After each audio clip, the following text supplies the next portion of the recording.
I got into translation studies fortuitously, the same way I got into translation. As a doctoral candidate in English literature, I began studying Italian, having already studied Latin and French. And one method of learning the language for me was translation. The translation of a range of texts, literary and non-literary, poetry and fiction, memoir and history, philosophy and cultural criticism. By the time I had finished my doctoral dissertation, I had become a translator, with many translated texts in magazines, and my first book-length translation in press, a contemporary Italian novel.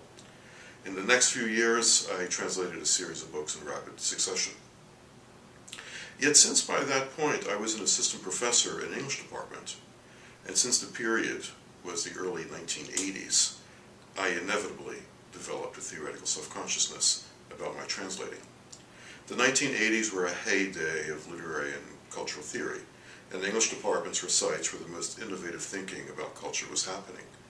And so the theoretical discourses that I was using in my literary criticism, I began using to think about translation. I translated 5 books before I actually wrote an essay in translation theory. This is not to say, however, that I did not have a theory of translation.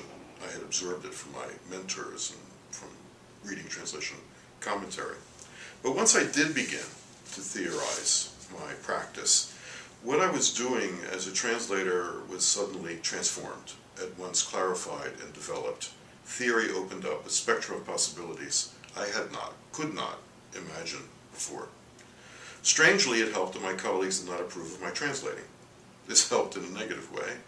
Most of my translations as unworthy of scholarly validation, dismissing them because they were not scholarship.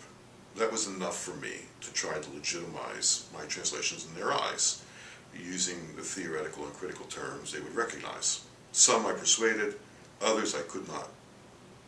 Funny how an academic chip on my shoulder grew into a developing research agenda. Given the continuing marginality of translation, especially in the Anglophone world, I haven't lost that chip.